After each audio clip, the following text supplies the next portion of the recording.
segunda-feira, nós estamos aqui juntos e toda semana eu digo a mesma coisa, né? Que grande privilégio a gente se reunir toda quarta nesse horário. Só já acostumou com dia, com horário. A gente tem um grupo bem legal que toda semana a gente está junto para estudar mais da palavra de Deus, para a gente ter um momento de aprendizado, de comunhão, de oração. E essa semana tá especial, né? A gente tem a presença do pastor João Batista Cavalcante. É sempre muito bom tê-lo com a gente, viu, pastor? Seja muito bem-vindo. É muito bom poder ouvir o Senhor nessa noite. Agradecemos o convite e que o Senhor pôde aceitar, né, o nosso convite. E que o Senhor seja extremamente usado pelo Senhor para falar conosco nessa noite, abençoando as nossas vidas, os nossos corações, e a gente vai orar para a gente iniciar essa aula, tá bom? Senhor, nós te agradecemos por esse privilégio que temos de separar este tempo tão precioso para estarmos diante da tua presença, aprendendo mais sobre as coisas do Senhor, aprendendo mais sobre a tua palavra, buscando as coisas do alto, Pai. Muito obrigada. Agradecemos cada irmão que se dispôs a estar aqui, que reservou esse tempo, investiu esse tempo, Pai, para estarmos juntos. Muito obrigada. O Senhor agora abençoe a vida do teu servo, que já com certeza ouviu a tua voz, foi ministrado pelo Senhor, e agora também ministrará as nossas vidas, Pai. Nós te agradecemos e te louvamos em nome de Jesus. Amém. Pastor João, está com o senhor. Só antes do pastor João falar, boa noite aí a todo mundo. Reforço as palavras da Fernanda, do privilégio que a gente tem de ter o pastor João com a gente hoje. Pastor João, muito obrigado por ter aceito o nosso convite. Pastor João é uma das pessoas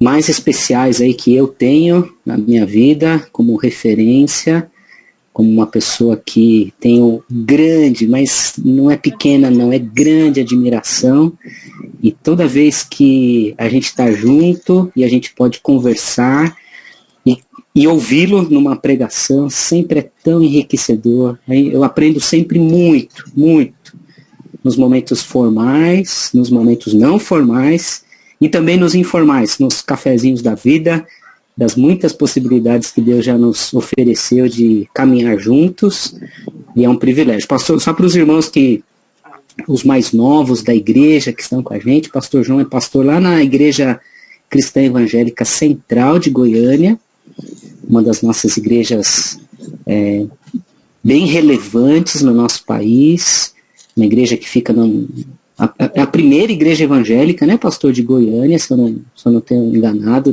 na história. E pastor João foi presidente da nossa denominação, foi reitor do nosso seminário. Quando eu estudei, ele foi o meu reitor, foi ele que me aceitou, fez a entrevista com um menino lá de 17 anos e teve coragem de dizer, não, pode vir. E eu fui para o CTCEB lá em Anápolis estudar e tive esse privilégio de, nesses anos todos, caminhar com o pastor João. Então, pastor, muito bem-vindo, Deus te abençoe, a palavra está contigo. Amém, muito, muito obrigado pela honra do convite.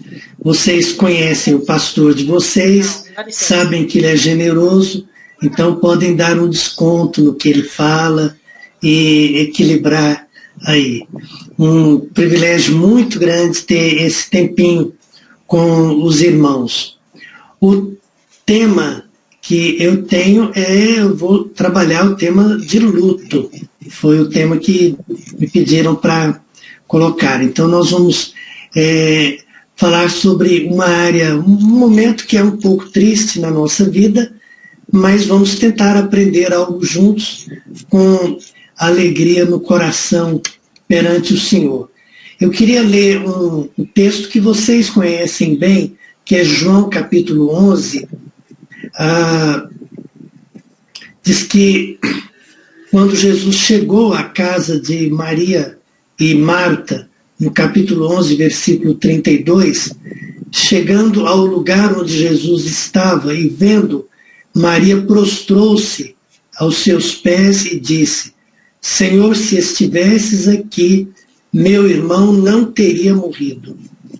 Ao ver chorando Maria e os judeus que a acompanhavam, Jesus agitou-se no espírito e perturbou-se.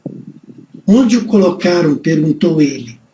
Vem e vê, Senhor. Responderam eles. Jesus chorou. Então os judeus disseram, vejam como ele o amava. Esse é um texto de ponto de partida. Eu não vou trabalhar esse texto especificamente, mas usá-lo como ponto de partida com algumas ideias que me chamam a atenção em relação ao luto. Eu percebi no o meu segundo pastorado foi na igreja de Vila Nova, aqui em Goiânia, de final de 80 até o final de 84, quando eu assumi a direção do seminário. Naquele pastorado na igreja da Vila Nova, foi impressionante a quantidade de cultos fúnebres. Parece que uma geração estava esperando o pastor chegar para ir para o céu e não queria conviver comigo. E eu lidei com muitos cultos fúnebres. E eu observei que eu fui mais ou menos me acostumando com a situação do culto fúnebre. Com o tempo, a gente vai percebendo que a luta que chega perto de nós é diferente. Anos depois, eu estava em Anápolis e um grande amigo meu, pastor presbiteriano, falou, João, eu estou com um caso aqui, o fulano morreu, o Roberto era um serralheiro que trabalhava, fazia serviço para a gente lá no seminário, e eu não tenho força, João, não dá. Eu não tenho, as minhas emoções, eu não consigo. Você não quer ir lá pregar para mim, não? E aí eu falei para o pastor, bem tranquilo, pastor, culto fúnebre é comigo mesmo. Já fiz tanto, já estou tão acostumado que nem tem nada, pode deixar comigo, eu vou lá e faço, não tem problema não.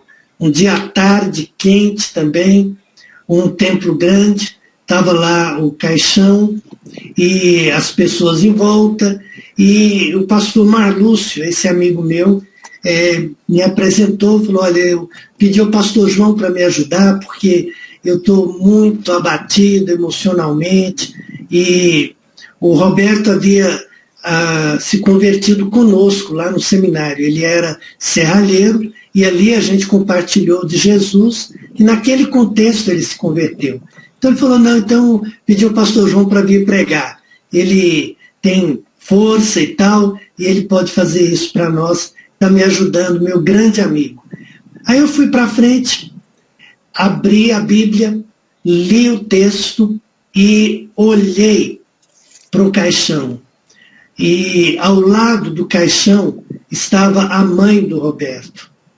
E a hora que eu olhei, eu havia perdido o meu primeiro irmão que faleceu, eu perdi um irmão assassinado naquela época, pouco antes. A hora que eu olhei para o Roberto e que vi a mãe do Roberto, eu perdi o controle. E aí eu comecei a chorar publicamente, eu não conseguia me controlar para pregar. Então eu fui para ajudar um colega e de repente eu estava chorando. E aí eu me controlei, aos poucos fui equilibrando, e naquele dia eu tive uma lição muito importante na vida, e eu quero começar com essa lição, que é a lição da solidariedade da raça. A doutrina da solidariedade da raça é uma doutrina bíblica. O Dr. Russell Shedd, inclusive, escreveu um livro nessa área, em que ele trata da doutrina, se eu não estou enganado, foi até a tese dele de mestrado. E a ideia é que, de alguma maneira, nós, humanos, somos solidários, no sentido de que o sol nasce sobre bons e maus, justos e injustos. Esse calor aqui de Goiânia hoje, os goianienses crentes e os não crentes sentiram o mesmo calor, da mesma maneira, e de alguma maneira temos que entender que a raça humana, nós somos parte de uma mesma estrutura, nós recebemos coisas boas e também participamos das lutas e eventuais sofrimentos na vida. Acho que isso foi importante para mim. A doutrina da solidariedade da raça mostra que nós estamos sujeitos ao acidente, à doença, à morte e, inclusive, ao luto. E esse texto pega uma outra dimensão da solidariedade da raça, que é a percepção que Jesus tem de que é justo que nós nos sintamos tristes. É adequado, não é estranho. Eu percebi nas lutas pelas quais nós passamos, e vocês sabem da história da morte do meu filho, mas na história da minha família, nesse período curto, eu perdi um irmão que foi assassinado, pouco tempo depois um outro irmão em um acidente, não muito tempo depois um sobrinho, e logo depois o meu pai, e em seguida uma irmã, e logo depois o filho. Então foi uma sequência de perdas assim. E eu notei que num velório, ou quando a gente está sofrendo, não há lugar para pose, não há lugar para ir lá trocar roupa, ficar bonito, não há lugar para ficar preocupado se o nariz está escorrendo, se o cabelo, quem tem cabelo, se ele está despenteado ou se está arrumadinho, se as pessoas vão ver a gente chorando ou não. Eu percebi que a dor e o luto e o sofrimento desnuda a gente de muito da vaidade e nos expõe muito plenamente quem somos, o que sofremos, como é que estamos lidando e a dor que a gente tem no coração. Não dá para se pedir a ninguém, num contexto de luta, que ele se comporte mais bonitinho, de forma mais adequada. Não é um evento de festa. E o Senhor Jesus nos ensinou muito claramente que o sofrimento, a tristeza, a lágrima, a dor é apropriada. Você não tem que ter nenhum constrangimento em chorar e ninguém tem que julgar ou que ficar reparando, avaliando, preocupando alguém que está passando por luta, pelo luto. Eu estava com o texto de João e também o texto de Lucas, capítulo 7, quando Jesus encontra uma mãe que iria sepultar o seu filho, a viúva da cidade de Naim. Jesus chega perto dela e diz: não chore, ou chora não. Eu já descobri que essa expressão chora não, ela é quase que boba. Mas muitas vezes, quando ela é acompanhada por um olhar compassivo, por um abraço carinhoso, pela presença de alguém, até a pessoa que está enlutada, ela não fica irritada com a gente. Ela sabe o que a gente quer dizer. Ela tem compreensão de que o nosso coração está doendo do lado do coração da pessoa. E no texto de João, diz a palavra que ele literalmente chorou quando viu a situação da morte humana. Então, a primeira observação que eu fiz quando pensando em luto é que luto é uma coisa adequada, é adequado. não é uma coisa que a gente tenha que estranhar, que a gente tenha que ficar com vergonha, que a gente tenha que ficar constrangido.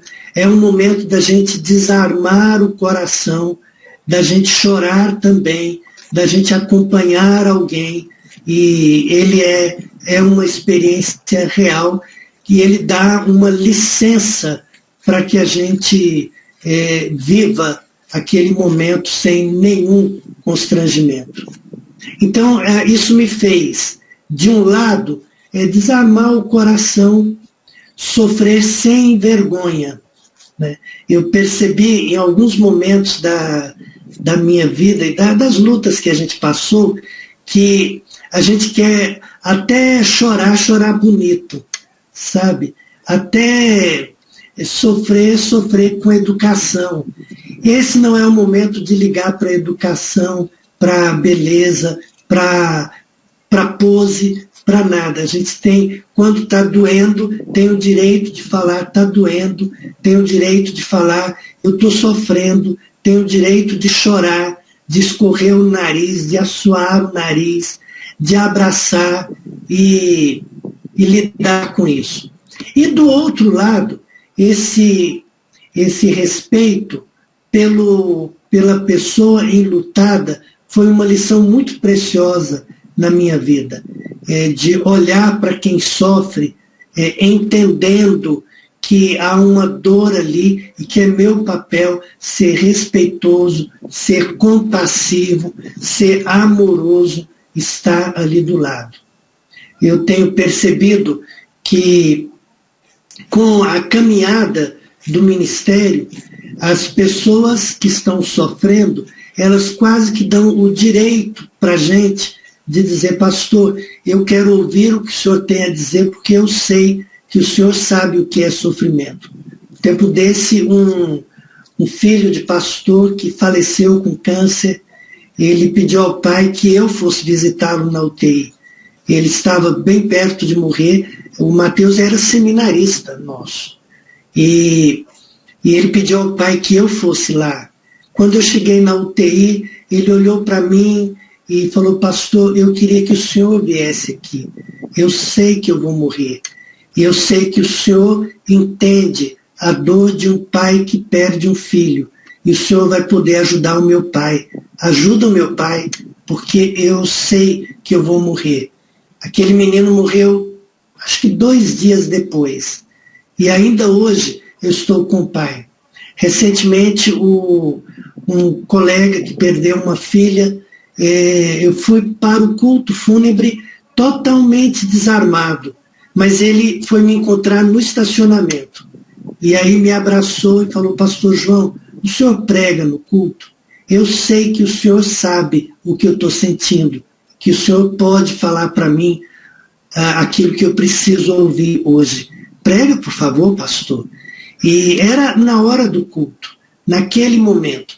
Então eu percebo isso, essa lição, que ninguém tem que ter constrangimento em sofrer com luto, e nós devemos respeitar e encarar solidários aqueles que eventualmente passam pelas lutas.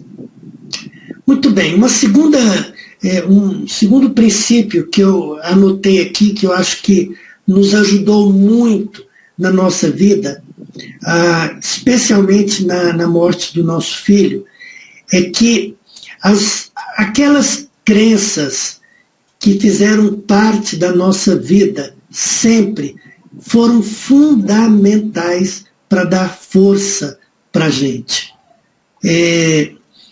Jó diz assim: eu sei que o meu Redentor vive. Essa expressão, eu sei em quem eu tenho crido. Eu sei a razão da minha fé. Eu conheço o meu Salvador.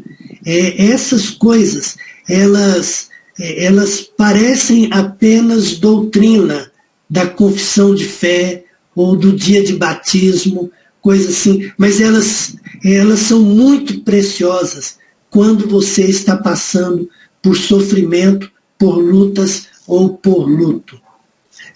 Eu não sei dizer para vocês quantas vezes eu agradeci a Deus, dizendo: Senhor, eu sou muito grato, porque o Evangelho chegou à minha casa, chegou à minha vida. Eu sou muito grato, porque eu me lembro assim, de coração, o dia quando entrei no quarto do meu filho para conversar com ele sobre a necessidade de uma decisão pessoal com Jesus. E quando nós oramos juntos, eu sei tanto, me lembro de coração, aquele dia quando fomos para um acampamento, num riachozinho lá perto de Anápolis, e eu batizei esse menino. Eu sei que ele pregou o Evangelho, que ele acreditava em Jesus. A crença em Jesus, de que existe salvação em Jesus, que céu é uma coisa real, não é apenas um sonho, mas é real. A crença de que Jesus é Salvador, de que quem nele crê tem a vida eterna.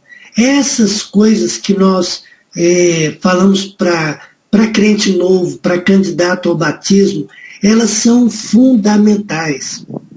Gente, quanto consolo tem no coração de um pai pastor quando sepulta um filho pastor e se lembra da pregação que ele mesmo fazia. Ele acreditava nisso. Eu acredito nisso. Pela graça de Deus, o Evangelho nos alcançou. A minha esposa costuma dizer que a lamparina da fé evangélica já estava acesa na nossa família antes da gente nascer. No caso dela, com o bisavô ou tataravô que foi alcançado pela mensagem de um missionário aqui no interior de Goiás. O meu avô foi alcançado pelo Evangelho lá no sertão do Rio Grande do Norte.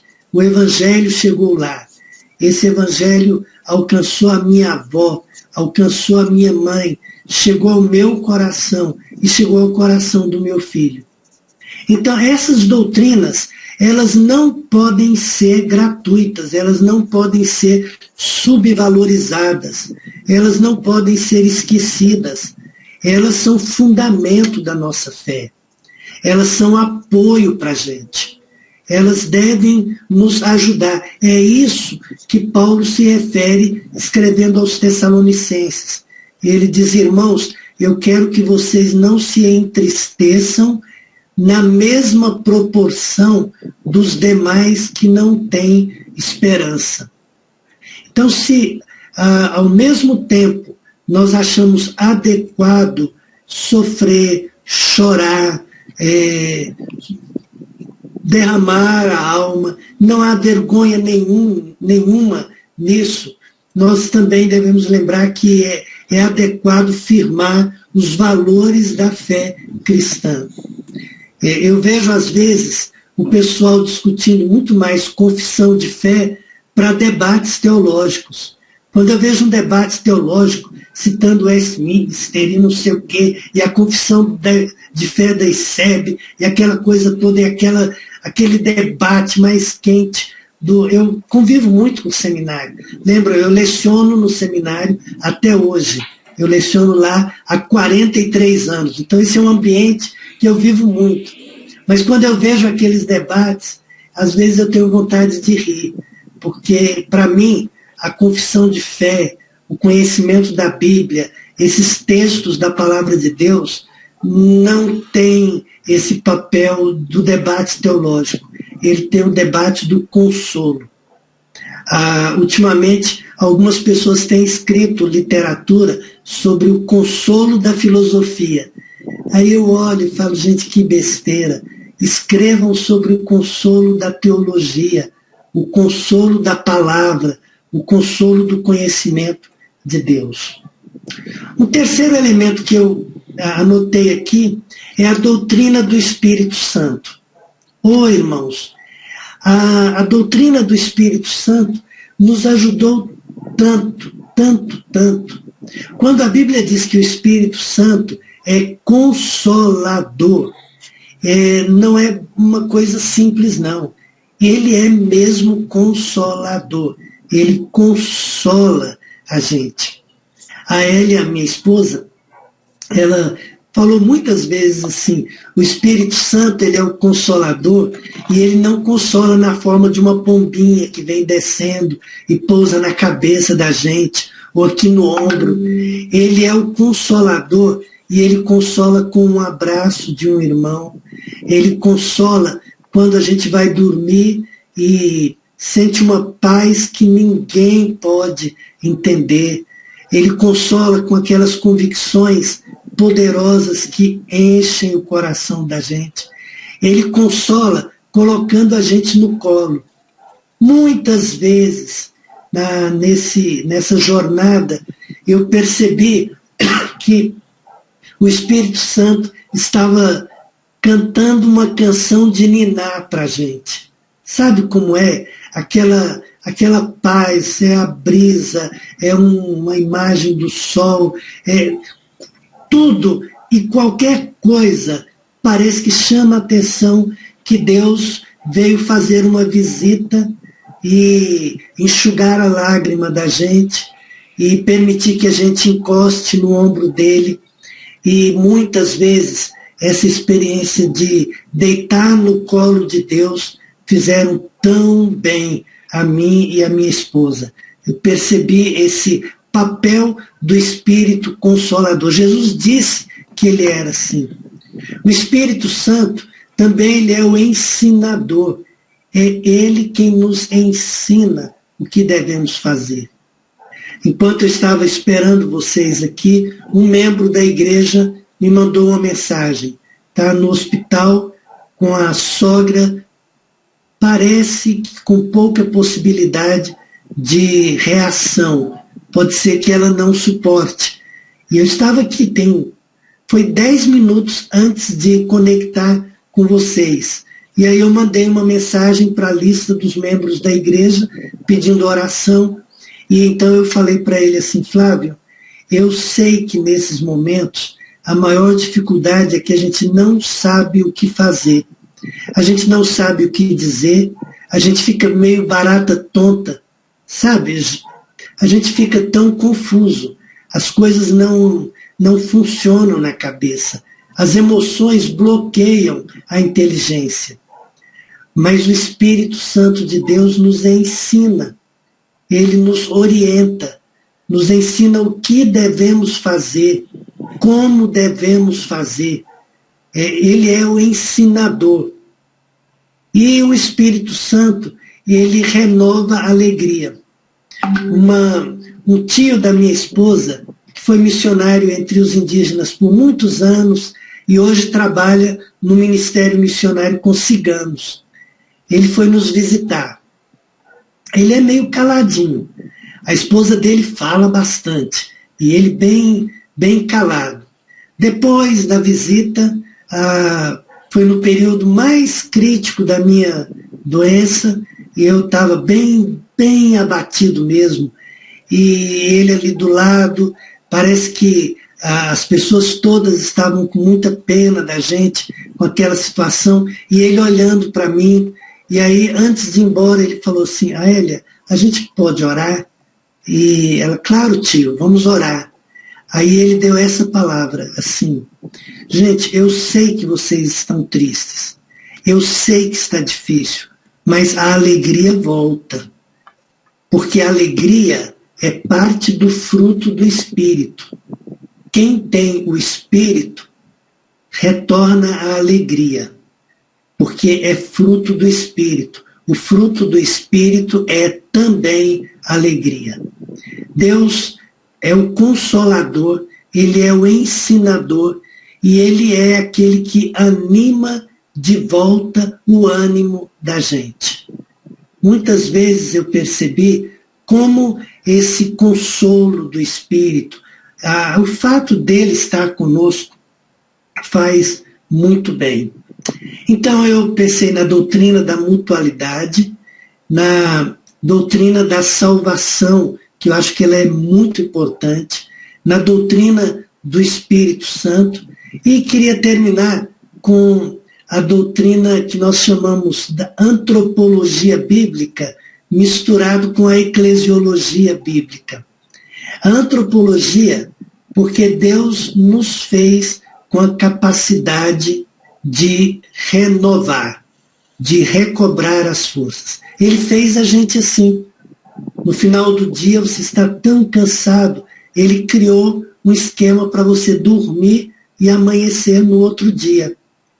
A unha cresce, fica feio. Aí ele criou um esquema que você corta a unha e ela nasce de novo. Ele nos criou com esse poder de renovação, de fortalecimento.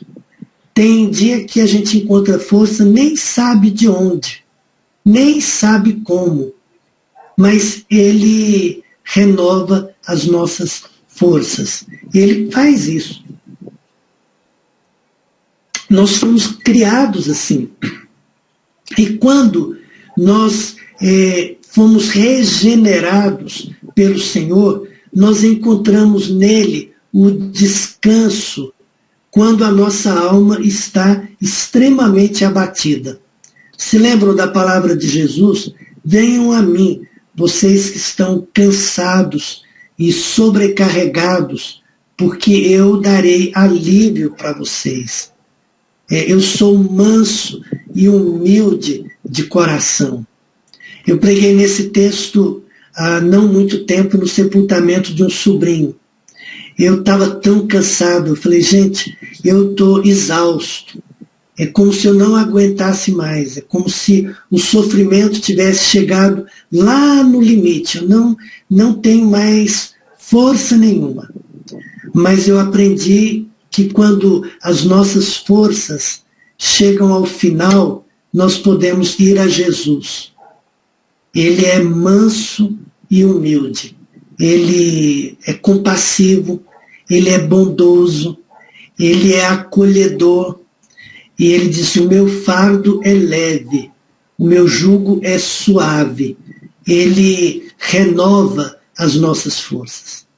É nesse sentido que Isaías coloca no capítulo 40, que os velhos renovam as forças, sobem com asas como águias.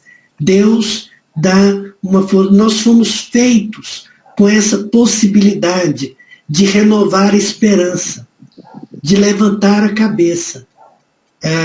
Quando nós estávamos no auge da nossa luta, a Elia e eu conversamos sério. Falamos, nós temos duas alternativas. A gente pode entregar os pontos e a gente vai morrer. A gente não tem força, não. Ou nós vamos seguir. Nós vamos seguir. E a palavra é nós vamos seguir. Deus vai nos dar força. Nós vamos caminhar com Ele. Porque hoje de manhã, bem cedinho, a hora que eu acordei, as misericórdias do Senhor já haviam se renovado em meu favor. Porque elas se renovam a cada dia. A sua benignidade é muito grande. Ele vai renovar as forças. E Ele é capaz de fazer isso na nossa vida. Eu misturei essa antropologia cristã com eclesiologia, porque isso acontece muito no contexto da igreja, com os irmãos, com a doutrina da mutualidade, aquela doutrina que diz que nós nos edificamos mutuamente, nós nos advertimos, nós ensinamos uns aos outros, mas também nós consolamos uns aos outros. Existe uma força no contexto da igreja que ninguém que não conheça a igreja pode entender. Vez por outra alguém diz assim, mas o pastor João, quando perdeu o filho, quando estava com câncer, ele se manteve, mas o homem é forte, não é? Como ele foi dedicado à denominação. E eu acho graça. Às vezes eu até tenho vontade de rir. E digo assim, gente, eu não fui eu quem fez algo pela denominação. O que seria de mim sem a igreja? Sem o abraço, sem a motivação da vida, sem os meus irmãos. O que eu jamais poderia é ficar fora.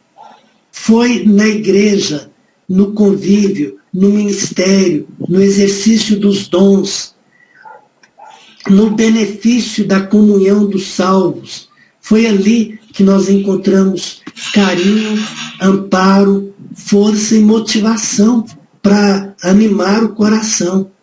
E a gente tem um coração muito firme na graça de Deus. A igreja nunca foi, o ministério nunca foi um peso para nós. Na verdade, nós fomos abençoados pelo ministério.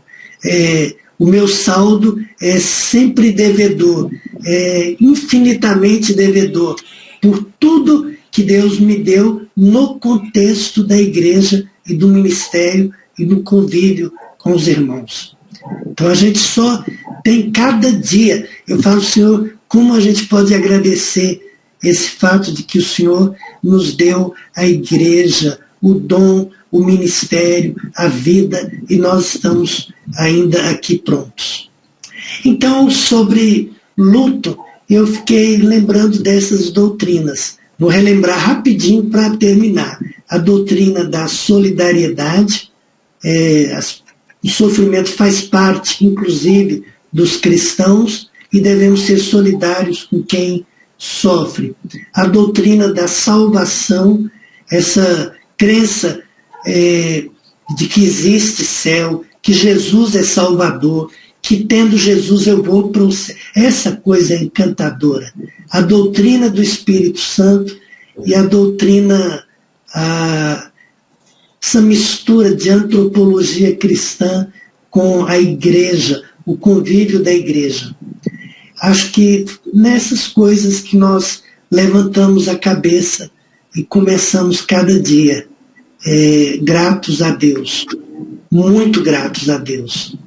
Então, vocês podem imaginar que eu nem sei dizer para vocês o quanto a gente é feliz e o quanto nós somos privilegiados porque o Senhor caminhou conosco no contexto da igreja.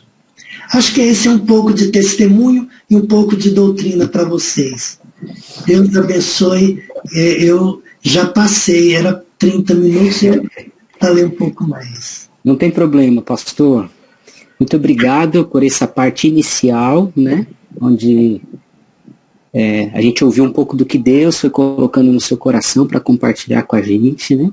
Nesse segundo momento, eu gostaria que nós fizéssemos aí uma conversa, né? Um diálogo tentando retomar algumas das suas falas com outras questões que eu estava listando aqui para a gente tentar abordar nesse assunto, que ele é muito complexo, né? Ele é muito complexo porque envolve a morte. E a morte, ela é estranha, né? Foi o pastor João Arantes Costa que disse, e eu ouvi a fala do pastor João Arantes Costa na boca do Eliezer, seu filho, meu amigo. O pastor João disse, eu odeio a morte. E a morte é esse assunto complexo, cheio de dor, cheio de enigmas, cheio de dúvidas em cristãos fiéis, em gente boa, né? E pensando nisso, eu gostei demais quando o senhor iniciou a sua fala falando sobre a doutrina da solidariedade, que tem a ver muito com esse sentimento que as pessoas, quando passam pelo luto, especialmente quando o luto vem de uma tragédia, né? Porque a gente até, como que eu posso dizer, pastor, a gente até fica meio que, entre aspas, satisfeito, uma satisfação carnal, quando você vê um assassino que morre, né? Um estuprador que morreu, alguém que fez muito mal e o mal da morte o alcançou. Há um sentimento coletivo de meio que de satisfação. Puxa, mas quando a morte é fruto da tragédia, quando a morte chega numa criança, né, num adolescente, assim por diante, em pessoas boas. Há um sentimento diferente, né? E eu estava lembrando daquele texto de Daniel, no capítulo 3, quando Sadraque, Mesaque e Abednego estavam na iminência da morte, quando Nabucodonosor dá o ultimato ali a eles, né? Eles falam, é incrível o versículo 17, que diz assim: se o nosso Deus, a quem servirmos, quer livrar-nos, ele nos livrará da fornalha de fogo e de tuas mãos, ó rei. Se não, então se Deus não nos livrar, então se nós viermos a passar pela morte, fica sabendo, ó rei, que não serviremos a teus deuses. Então eles tinham uma convicção doutrinária muito clara. E eu tenho percebido, pastor, e aí eu abro aí a palavra para o senhor, diante desse meu discurso aqui, que muitas vezes a dor do luto, eu vejo muitos cristãos fervorosos que eles vão entrar num sentimento de autocomiseração, né? Eles vão achar que o sofrimento deles é único, é exclusivo e é maior que todo mundo. Então, quando o senhor trouxe o assunto da solidariedade da raça, é muito singular, porque nos coloca no patamar de igualdade e todo mundo passa por situações como essa, né? E então eu gostaria que o senhor falasse um pouquinho mais sobre essa questão, né, desse envolvimento que todos nós podemos participar, que é a questão da dor. E eu gostaria que o senhor falasse um pouquinho, pastor, sobre a questão das memórias. Porque eu, na experiência pastoral, quando eu vou visitar os irmãos que ficaram viúvos, por exemplo, né, ou viúvas, sempre há um desejo do cultivo das memórias, né, de que a pessoa deseja que o ente querido falecido não saia do mundo da cabeça, da vida deles, né? É natural. Só que muitas vezes essas memórias são geradores de mais sofrimento. Então, gostaria que o senhor conseguisse aí expressar um pouquinho como é que Deus te ajudou a lidar com isso, né? Como é que a gente lida com as nossas memórias, e essas memórias não nos fazem mais sofrer. Claro que vai sofrer, né? Outro dia, não sei se eu compartilhei num sermão, eu sonhei com a minha irmã. Quando eu acordei, eu me senti tão feliz. Foi um sonho que gera, né, um pouco de sofrimento, mas eu agradeci a Deus, dizendo assim: Senhor, obrigado porque o Senhor cuidou de mim, e eu pude matar um pouquinho a saudade, né, de não ter mais a convivência da minha irmã, e agora já está completando aí quase 13 anos disso, né.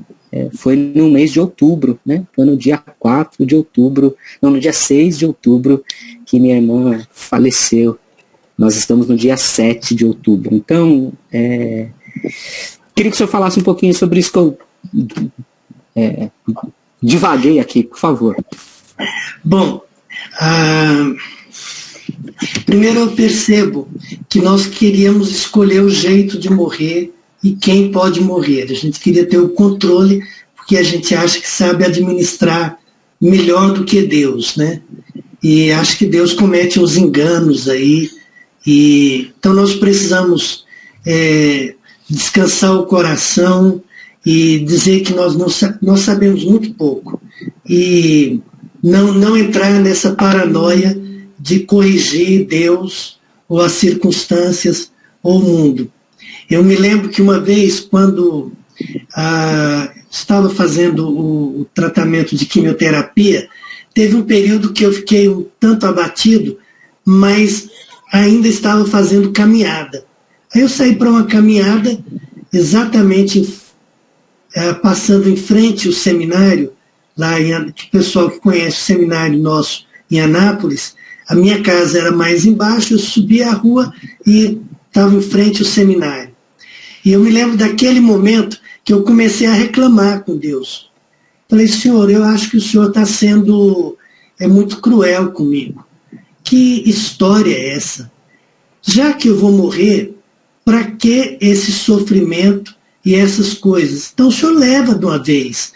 Para que essa crueldade, esse requinte de crueldade, para eu ficar sofrendo e depois no final morrer? E aí Deus falou no meu ouvido dizendo assim, João, você é muito estranho. Seu filho morreu de uma vez num acidente, você reclamou dizendo assim, Deus, por que fazer isso? E não nenhum aviso, de repente. Agora, eu estava errado. Agora você tem aviso, eu estou errado. Como que você quer que... Bom, aí eu comecei a rir de mim mesmo e conversar com Deus e bater um papo com Ele, que a gente sabe muito pouco. A gente tem que ter o coração humilde, confiar na soberania de Deus e na sabedoria de Deus. Deus é sábio, é bom, é justo, é adequado, e a gente faz bem em não se meter em coisas que nós não sabemos. A outra coisa que nós percebemos aqui nessa ideia de memórias e tudo, nós notamos que para nós era muito importante fechar determinados protocolos, virar a página do livro, senão a gente não conseguiria sobreviver. Então nós fomos fechando protocolos. Esses dias numa live aqui na nossa igreja, eu trabalhei sobre comorbidades, eu estou numa série comorbidades da alma. E uma delas foi memória viciada. E eu alistei uns 9 tipos de memórias. Uma delas é memória folgada, aquela memória que entra sem ser convidada, entra e não vai embora, entra em horas mais inoportunas, ela é muito mal educada, muito folgada. A gente está querendo fazer outra coisa, ela chega no sofá e pega toda a atenção da gente. A gente tem que trabalhar e ela está ali, tranquila, conversando. Essa memória folgada, ela é muito complicada, porque ela se sente meio dona do pedaço. E ela não tem conversa com ela, não. Quando ela quer, parece que ela tem a chave da porta da sala e já entra tomando conta, vai para a sala, pede um cafezinho e toma conta do dia. Então a gente tem que lidar com a memória. O que nós tentamos trabalhar foi como podemos usar a memória em nosso favor e não permitir que a memória seja um instrumento de tortura, de maldade. Então, eu não quero me esquecer do meu filho, da minha irmã, do meu sobrinho, eu não quero me esquecer. Na verdade, me dá muito prazer em sentar de vez em quando com Abraão, com Moisés, com Josué, para bater um papo. Então, as pessoas que já morreram há muito tempo ainda produzem encontros muito preciosos. Então, eu não preciso que a minha memória seja apagada, mas eu preciso aprender a administrá-la para que ela funcione para o meu bem. Então, lembrar de experiências boas, lembrar dos feitos de Deus na nossa vida, lembrar de momentos bons, isso nos ajuda muito.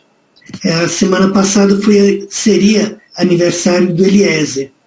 Então, no dia do aniversário dele, todos os anos, nós plantamos um ipê. Há alguns anos nós plantamos 2 ou 3. Então, no dia do aniversário dele, nós fomos para um lugar, compramos a muda, vamos até um local. Como eu sou muito preguiçoso, eu já combino com alguém para cavar o buraco e preparar o ambiente. Aí reunimos a Flávia, o Pedro Henrique, a Hélia e eu, e nesse caso foi a dona lá da chácara, foi uma amiga nossa que a gente plantou lá. Aí nós nos reunimos ali em volta, plantamos o IP, depois oramos e agradecemos a vida do Eliezer, como ele foi precioso para nós, como nos alegramos em tê-lo tido conosco durante esse tempo, como ele significou muito. Agradecemos a Deus e seguimos a vida.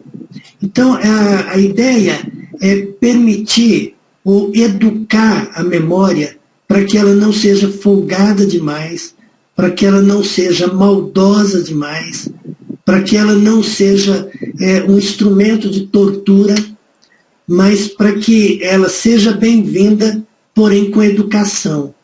Então, essa é a ideia de Jeremias. Eu quero trazer à memória o que me pode dar esperança. Então, o David Simmons trabalhou isso, a cura para memórias, cura das memórias, ou cura para traumas emocionais. Eu não preciso usar a memória para me torturar. Eu tenho tantos problemas, eu tenho tantas lutas, a minha vida já é suficientemente desafiadora e eu não quero acumular. Anteontem, nessa live, nós falamos sobre acumuladores compulsivos. Aquela turma que acumula sofrimento e emoções e memórias que torturam como um acumulador compulsivo e entulham a casa de sofrimento. Eu percebi que nós não podíamos entulhar a alma com sofrimento. Nós deveríamos fazer uma boa faxina, administrar essas coisas e ir fechando o ciclo. Então, quando a gente se refere a pessoas queridas, aprende a se referir como uma boa lembrança, uma bênção que a gente teve na vida. É mais ou menos como a gente se refere a uma viagem boa que a gente fez. Não é a mesma coisa, mas tem um significado muito parecido. Assim como eu me lembro de experiências boas do passado, eu me lembro de uma quantidade de experiências boas com meu filho, e isso alegra o meu coração. Acho que é isso. Legal. Pastor, na minha experiência com o luto mais agressivo, que foi quando a minha irmã veio a falecer, porque como pastor a gente lida com luto o tempo todo, né? Eu lembro que após o falecimento da minha irmã, houve uma sucessão de falecimentos na igreja. Eu lembro de uma semana depois de ter sepultado a minha irmã, teve um falecimento na igreja. E como aquele culto fúnebre foi muito difícil de conduzi-lo, de pregar naquele culto. E depois houve outros. E aí eu, diante daquele sofrimento do primeiro culto, eu pedi ajuda para os presbíteros da igreja. Estava lá, eu conduzia o culto, mas na hora da pregação eu tive o suporte de irmãos preciosos, inclusive alguns estão aqui, né? Mas um dos fatores que me ajudou, que me consolou, tem a ver com o seu último ponto, da última doutrina, né, que é a doutrina da eclesiologia e da antropologia, e especialmente num culto. Né? Nós estávamos num aniversário da nossa igreja, se eu não estou enganado, e quem veio pregar foi o pastor André Lima, que o senhor conhece muito bem, e a igreja também, né? E ele pregou sobre a diferença da murmuração e da lamentação, né? E foi um bálsamo na minha vida, porque naquele dia eu pude fazer um lamento a Deus, né? Lamento é essa exposição dos nossos sofrimentos, dos nossos sentimentos, da nossa dor, mas tendo como perspectiva a presença de Deus em nós e não a presença do sofrimento, né? A presença da luta, a inversão dos valores. E foi de fato um momento assim de renovação de Deus, e a partir daquele dia foi mesmo uma virada onde Deus foi modificando, transformando e ajudando a gente nesse processo de dor, né? Eu queria que o senhor falasse um pouquinho sobre essa questão do poder da palavra de Deus para nós cristãos nesse tempo tão sofrido. Porque a gente, os cristãos, né, as pessoas em geral, elas querem o alívio das suas dores, elas querem que essa fase passe logo, como esta que a gente está passando aqui da pandemia, né? A gente deseja o dia do reencontro, o dia do abraço, o dia da vacina, o dia onde as coisas, essa fase mais difícil se foi. Mas eu gostaria que o senhor ressaltasse o valor das Escrituras para esse tempo de sofrimento tão intenso que é perder um ente querido. Então, a primeira coisa muito legal para mim foi observar os Salmos de Lamentações. Ou até, a Bíblia tem até um livro de lamentações. E então, quando eu percebi o direito de lamentar e que Deus não se ofende de eu dizer a Ele o que está no coração, Ele é muito bondoso, eu posso ter confiança e entrar na presença dEle sem nenhum constrangimento. Isso é um bem imenso, imenso, né? Aquela ideia de quando você lamenta e é a voz de Deus dizendo assim: filho, está tudo bem, eu estou aqui, está tudo bem, pode chorar, pode colocar, pode dizer. E eu percebi muitas vezes na Bíblia como a Bíblia não se ofende, Deus não se ofende da gente falar das contrariedades. Na verdade, Ele conversa com a gente. Então, isso ajuda muito, muito. Agora, o pastor Gessé Bispo é quem tem, entre nós, talvez tenha desenvolvido melhor essa ideia. Pastor Eduardo Bittencourt, lá de Brasília, também fez muito isso, de decorar a Bíblia. O Gessé está decorando os Salmos, decorando. O pastor Eduardo decora, parece que a Bíblia toda. Né? Mas é muito interessante como os textos, eles surgem no coração da gente a partir do convívio com a palavra. Eu acho que eles surgem naturalmente com aqueles que... Gente, nós temos aqui entre vocês irmãos que já leram a Bíblia inúmeras vezes. Nós convivemos com a palavra há muito tempo. A primeira vez que eu peguei a Bíblia para ler de capa a capa, eu era um menino de menos de 10 anos. E eu li de Gênesis a Apocalipse.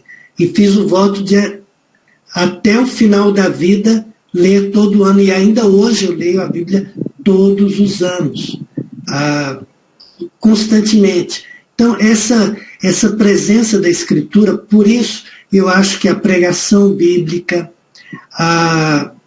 o convite aos crentes para se voltarem à palavra, o momento devocional, essas coisas fazem muito bem para o coração da gente. Mas eu percebo que muitas vezes a Bíblia vem por causa da ação do Espírito Santo.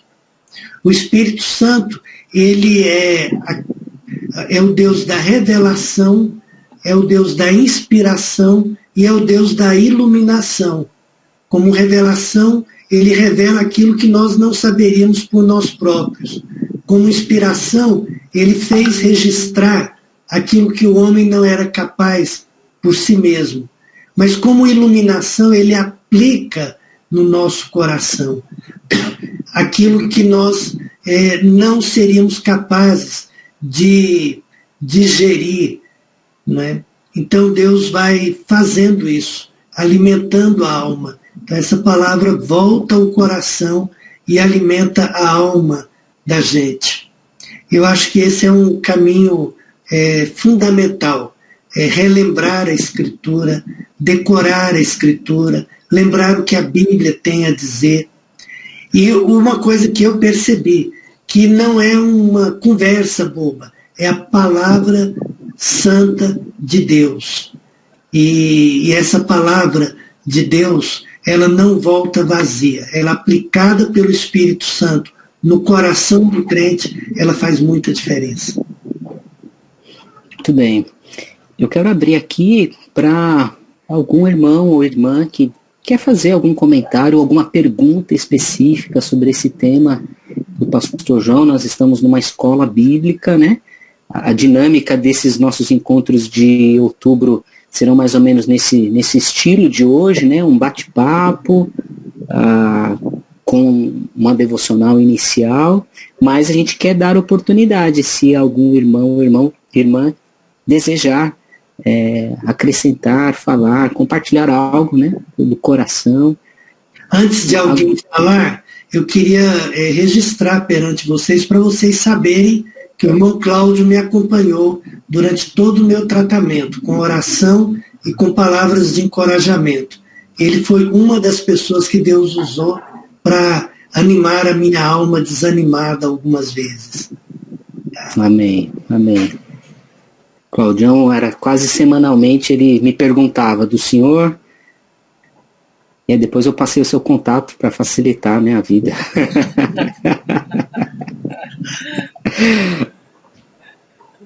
Mas algum comentário? Vai, Claudião.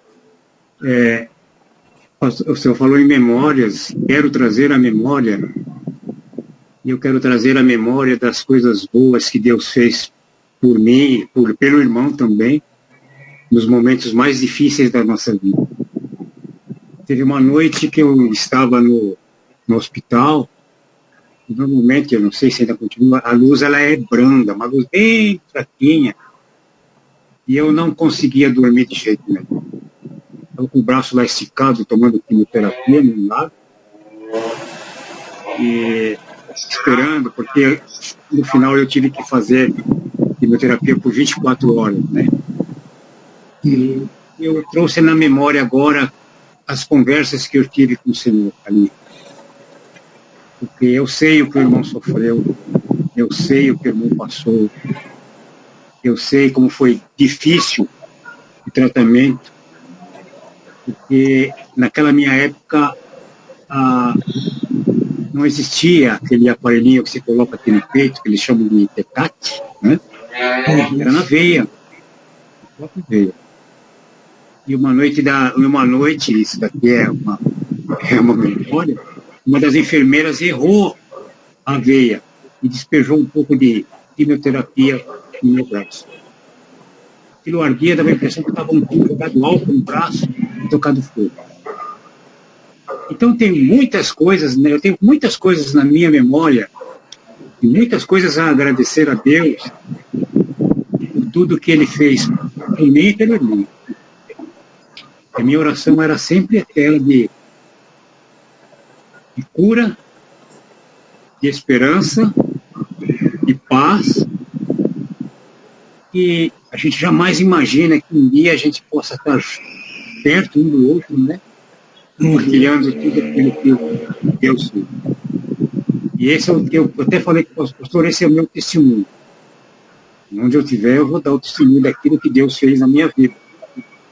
O médico tinha chamado a minha família e disse, olha, 3 meses de vida.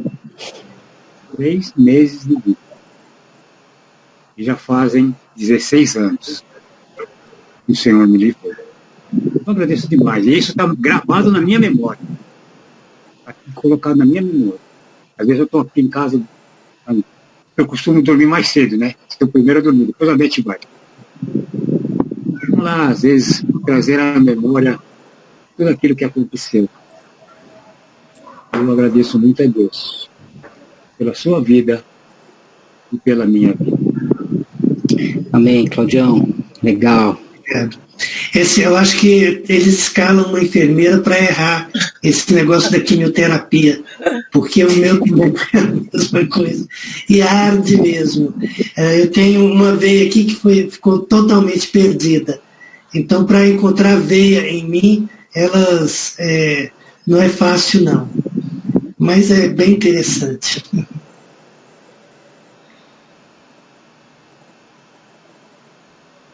Está aberto, irmãos, para alguma pergunta, algum comentário, alguma interação?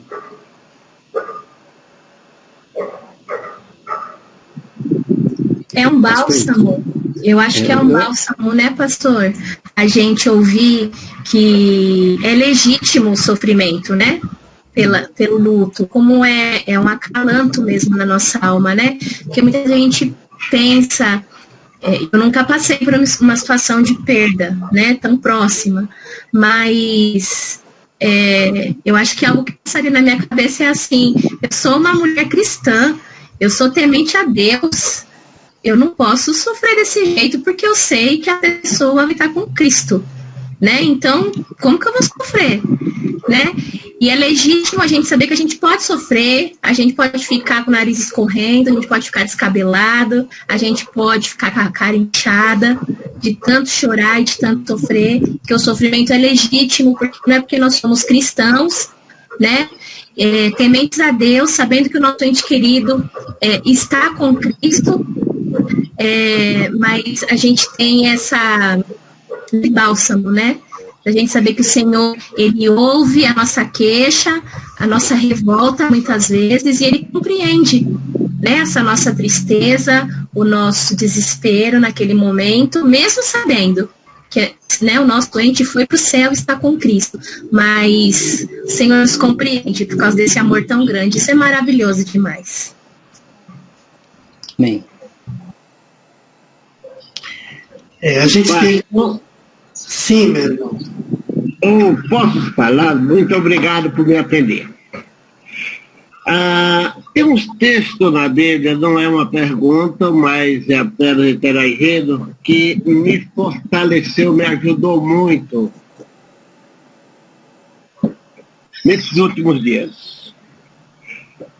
Quando eu tive aí uma perca, Romanos capítulo 14, versículo 8, o apóstolo Paulo, ele nos ensina que se nós vivemos para o Senhor, ou se nós morremos no Senhor, estamos com o Senhor. E quando nós chegamos em Tessalonicenses, o Senhor falou dele, né? Aí no capítulo 5, capítulo 4, do versículo 16 e 17, ele nos dá essa certeza porque ele diz que o mesmo Deus descerá do céu com trombeta, com voz de arcanjo, e os que morreram, os que descansaram em Cristo, ressuscitarão primeiro. Depois, eu, o Senhor, que estamos vivos, seremos arrebatados ao Senhor nos ares. Aí nós vamos para Hebreus, capítulo 9, versículo 27. Ele diz que o homem está determinado a morrer.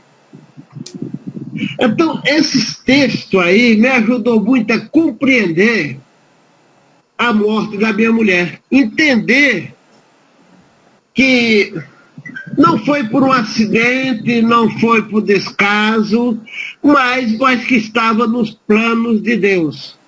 E eu, particularmente, sou obrigado a aceitar e não questionar a soberania do nosso Deus. Que isso aos irmãos também tenham, né? Porque esses ensinamentos me ajudou muito, né? Lógico, com a força, muitos irmãos me ajudaram. Mas essas palavras, esses versículos do Senhor, têm me fortalecido e me mantido de pé na sua casa, meio devagar, porque não está dando para participar, mas de pé, mediante a sua palavra. Deus abençoe, pastor João Cavalcante. Amém, meu irmão. Muito obrigado, viu? De fato, são textos como esses que ajudam muito, né? É verdade. E graças a Deus. Pastor João, só para o senhor saber, o irmão José perdeu a sua esposa muito recentemente. Uhum. E no mês passado, quando nossa igreja fez uma atividade especialmente direcionada para o público 50+, nós servimos a ceia do Senhor para eles, lá na porta da igreja, eles vieram de carro, né? E o seu José foi o primeiro a chegar. Uhum. O horário era das 10 às 11 da manhã, o seu José chegou 10 para as 10, porque ele queria conversar. Porque ele fala pouquinho, viu, pastor? Nordestino, arretado, o homem da peixeira, fala pouquinho. E aí eu perguntei assim para ele, tava eu e o Tuti conversando com ele, eu perguntei assim para ele, seu José, como é que o senhor está lidando com a dor? E ele citou Romanos, assim, de bate-pronto. E quando o seu José saiu com o carro, eu e o Tuti falou assim, acho que o Tuti está aqui sim. Ele falou assim, a gente vem para abençoar, né, pastor? E a gente sai abençoado desses encontros com os nossos irmãos, né? Então, Deus lidando e abençoando a nossa vida, né? Com testemunho como esse do irmão José. Então, obrigado, irmão José, por esse testemunho aqui mais amplo, né? Daquilo que Deus tem feito na sua vida.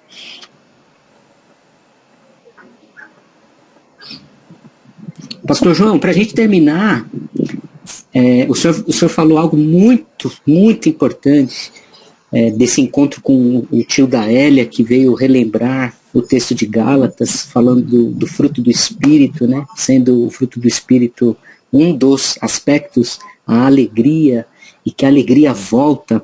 Fala um pouquinho sobre o tempo do luto e esse tempo de refrigério de Deus para essa retomada da nossa vida, porque a vida continua, né? E Deus tira aquela dor mais intensa, para alguns demora mais, para outros demoram menos, mas Deus trata do nosso coração, tira e enche a gente de expectativa, enche a gente de vigor, enche a gente de esperança. Eu queria que o senhor falasse um pouquinho sobre esse tema do tempo do luto e essa retomada a partir dessa fala mesmo que o senhor mencionou do fruto do Espírito, para a gente ir para os finalmente do nosso tempo aqui da Escola Bíblica, para a gente não se alongar muito por causa do nosso horário. Bom, a luta na experiência nossa, porque vocês percebem que foi uma sequência de 6 perdas muito próximas num período muito curto. A minha irmã morreu 1 ano antes do Eliezer. E entre a morte do Eliezer e o meu diagnóstico de câncer, nós lidamos com o problema do Pedro, que ficou muito tempo na UTI. Para os irmãos que não sabem, o Pedro é o meu neto, filho do Eliezer, que estava no acidente. Então, uma coisa que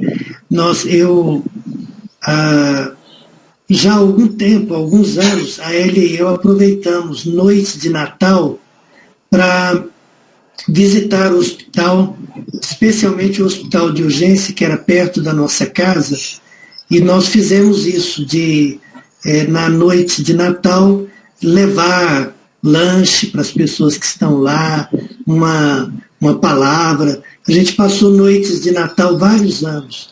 Naquele ano nós passamos a noite de Natal com o Pedro na UTI, em coma e com pouca promessa de possibilidade de vida. Então, foi uma noite longa no mesmo lugar onde nós ficamos, onde nós havíamos ido várias vezes. Nós resolvemos que nós iríamos manter. Então, no ano seguinte, eu continuei indo com a Hélia. Durante o meu tratamento, a noite de Natal e virada de ano, na madrugada, depois do culto na igreja, a gente fez isso, levando lanche para médicos, enfermeira, funcionários, gente da vigilância. Como é um hospital de urgência, tem gente sofrendo, gente lá fora. Então você ir ficar 2, 3 horas ali, sentar com alguém, dar um abraço, orar com uma pessoa. Então nós aprendemos a fazer esse tipo de coisa. A lição para nós foi que em algum momento a gente tem que ligar o disjuntor e falar assim: eu tenho que viver, eu tenho que lidar. Agora, eu percebo que nós temos que respeitar o tempo, a estrutura emocional de cada pessoa. Querer que todos os irmãos tenham o mesmo tempo de reação, de estrutura que a gente tem, que todos tenham a mesma, não dá certo. Eu me lembro quando meu primeiro irmão morreu, o mais velho perdeu a linha comigo. A gente estava lidando com polícia, com viagens, depois com fazer exumação do corpo. Foi tudo muito sofrido. Na viagem para buscar o corpo, nós sofremos um acidente de carro muito grave, em que morreram 2 pessoas, tudo misturado, aquela carga emocional, toda ela misturada. E a minha natureza é assim meio tranquila. Aqui em Goiás a gente fala que eu sou meio pamonha, sabe como é? Essa pessoa que como se eu mergulhasse em água funda. Eu não fico muito agitado com facilidade. É pouca coisa que me faz soltar uma boa gargalhada ou que me faz desmanchar emocionalmente, né? Até a minha tendência de chorar é um pouco mais contida. Essa é a minha natureza. Então, muito disso tem a ver com a natureza de cada um, com o tempo de cada um, com a estrutura emocional de cada um. Eu tenho um irmão, agora nós estamos lidando nesses dias com um problema sério com a minha mãe. Minha mãe tem 90 anos. Ontem eu estive com ela. Eu estou percebendo que a minha mãe está chegando ao final da vida. Foi uma visita difícil ontem, mas eu levanto, dou um abraço nela, um beijo, a gente leva, mas é muito diferente a minha estrutura quando o meu irmão nem consegue chegar perto, e basta olhar para ele e ele está desmanchando em choro. Então, nós somos pessoas diferentes. Então, eu acho que respeitar o tempo, a estrutura emocional, a personalidade, e cada um vai reagindo assim. Agora, a minha proposta não é quem é melhor ou pior, é em que direção nós estamos.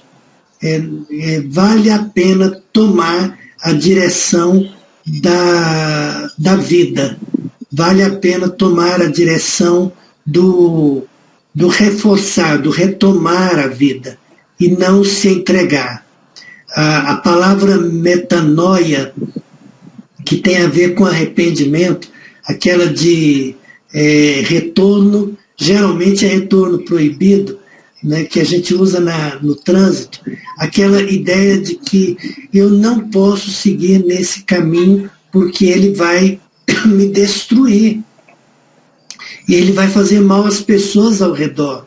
E no final ele vai desonrar ao meu Deus. Então eu tenho que tomar a direção do encontrar forças, mesmo que seja no meu ritmo. Um pouquinho aqui, outro ali, amanhã quem sabe melhor, mas cada um no seu ritmo e no seu tempo, até poder levantar a cabeça.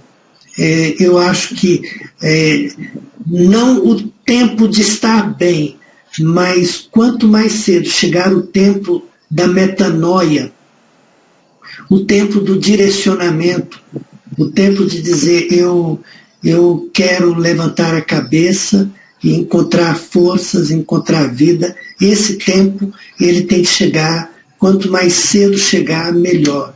E eu acho que esse é o nosso pedido a Deus.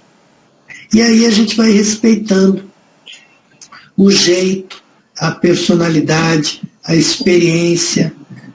Eu acho que não é justo esperar que alguém tenha as reações semelhantes às minhas. que as minhas experiências são minhas, a personalidade é minha, inclusive a minha experiência com Deus é diferente. Então eu tenho que ser carinhoso, amoroso e respeitoso com o tempo de cada um e estar ali do lado. E aos poucos as coisas vão ajudando. Tem um autor chamado James Loder, ele fala um texto Transforming Moment. Ele dá uma ideia interessante. Ele dá a ideia de que a gente pode virar, quer dizer, manobrar para não ir para o lado do buraco, mas a gente pode sim ter momentos que são como turbo, como um botãozinho de turbo, que pode ser uma visita pastoral, um encontro da igreja, uma música, uma noite de choro que a gente levanta e fala, Senhor, eu vou lavar a cara e dar um jeito.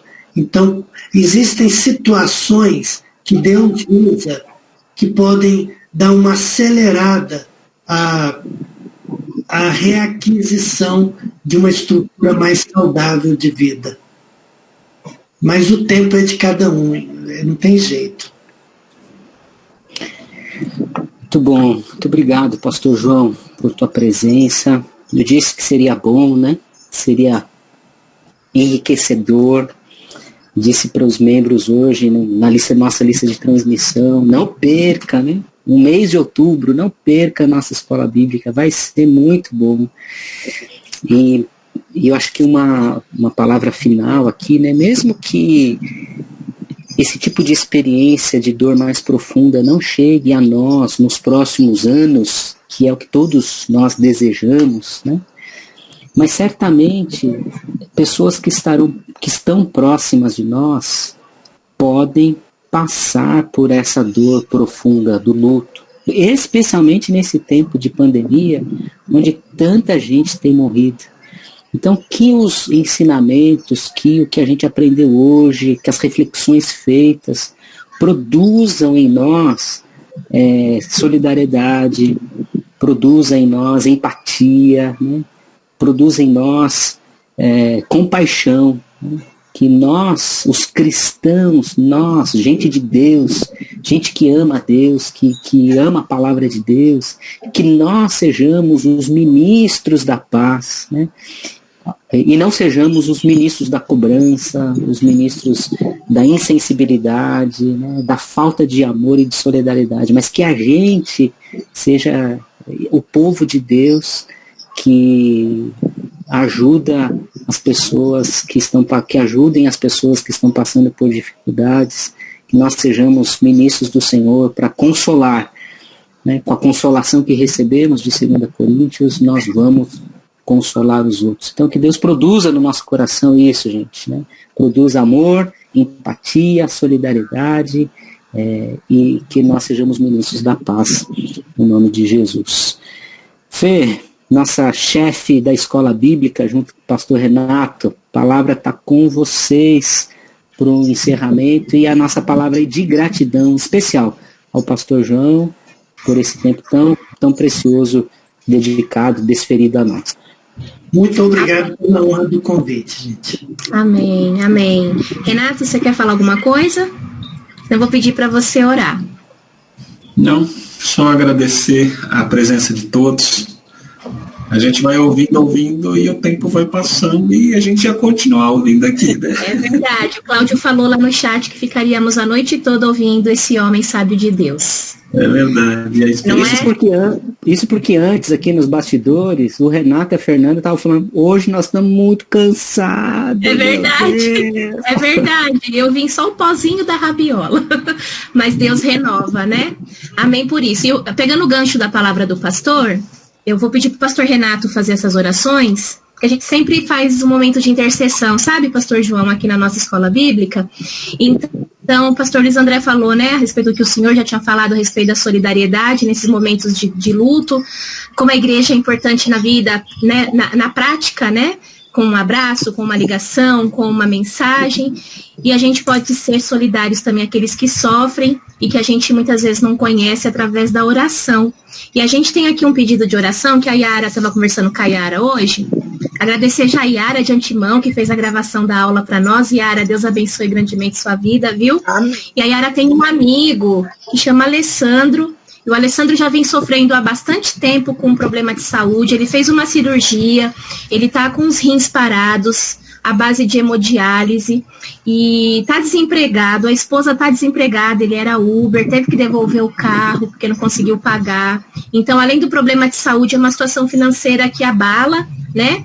E hoje, conversando com a Yara, ela me falou que ele voltou a ser internado, né? E agora a suspeita que não era, que foi descartada acho que uns 10 dias, né, Yara, que a gente conversou atrás, que não tinha suspeita de Covid, que a primeira coisa eu perguntei, né, é Covid? Não, não é Covid. Hoje já foi internado com a suspeita de 50% de Covid, fora os rins parados, fora o baço prejudicado, o fígado, não come, desenvolveu pneumonia. Então, é um quadro grave, né? Tem afetado o coração da Yara, que é nossa irmã e é amiga dessa família.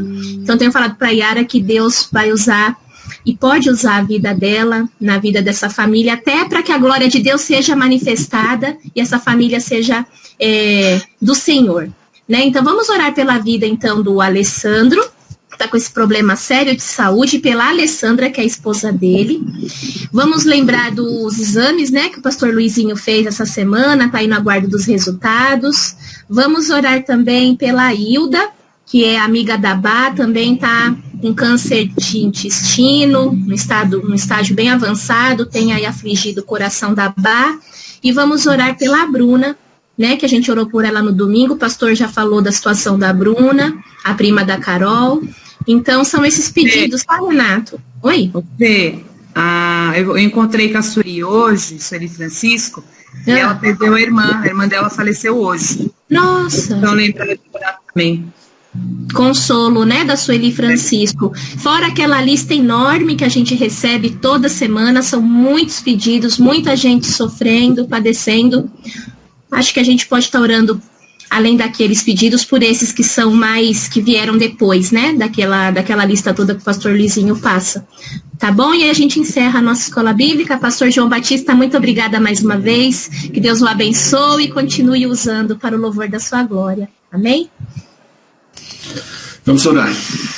Senhor Deus e Pai, é tão importante saber que o Senhor recebe cada lágrima que cai de nós diante do teu altar, Senhor, e de maneira maravilhosa e multiforme, o Senhor consola a cada um de nós, mas também com o poder do Espírito Santo que habita em nós. O Senhor nos ensina a consolar também da mesma forma com qual nós somos consolados. Mas as situações como tantas estas que ouvimos agora, Senhor, da história do Alessandro e da sua esposa Alessandra, com problemas de emprego, problemas de saúde, Senhor, muitas vezes falta ânimo, falta coragem, falta intensidade na vida, Senhor, para prosseguir, que o Senhor visite poderosamente eles. Nós não sabemos como fazer, mas nós sabemos que a oração, ela pode muito em seus efeitos, ó Pai, não pelo nosso poder, pela nossa autoridade, mas pelo amor, pela bondade e misericórdia de Jesus Cristo. Visita essa casa, Senhor. Também pedimos pela vida do pastor Luizinho, que o Senhor possa trazer a ele, Senhor, a sua casa, a sua esposa, Senhor, a orientação sobre as consequências e as coisas que ele tem passado na sua saúde. Que o Senhor possa visitá-los também poderosamente, Senhor. Visita também a Hilda e a Bruna, Senhor, com esses problemas que elas têm passado de saúde, situações tão difíceis que muitos de nós sequer têm capacidade de lidar, Senhor. Mas o Senhor tem permitido que elas passem por essas situações, para que o Senhor mostre o poder e a tua glória sobre a vida delas. Entregamos também a vida da Sueli Francisco, Senhor, que com essa perda da irmã hoje, que o Senhor possa consolar o seu coração, Que o Espírito Santo esteja falando ao coração dela, levando pessoas, levando situações para que ela sinta a tua presença e que o Senhor não a abandonou, mas que o Senhor é Deus presente, ó Pai. Peço em nome de Jesus por cada irmão aqui presente. Agradecemos pelo pastor João, que o Senhor possa continuar usando ele ainda maravilhosamente na pregação da tua palavra, no consolo, na ministração, e que ele ainda possa ensinar muitos corações a respeito de tudo aquilo que o Senhor já ensinou a ele, Senhor. Dá-nos uma noite de paz, cuida de cada um de nós, e que tenhamos a esperança de Jesus Cristo brotando nos nossos lábios, e que possamos acalentar, falar aos corações magoados, entristecidos com as suas perdas, com as suas lutas, que o nosso Redentor vive, Senhor, e que Ele voltará. Recebe de nós a nossa adoração, o nosso louvor e as nossas orações no nome santo e bendito de Jesus Cristo. Amém, Senhor. Amém. Obrigado, meus irmãos. Semana que vem nós vamos falar sobre política, hein? Vamos para o tema das eleições. Pastor Tiago Leite vai estar com a gente, reitor do nosso seminário. Nós vamos conversar sobre esse assunto tão polêmico. Que Deus nos abençoe.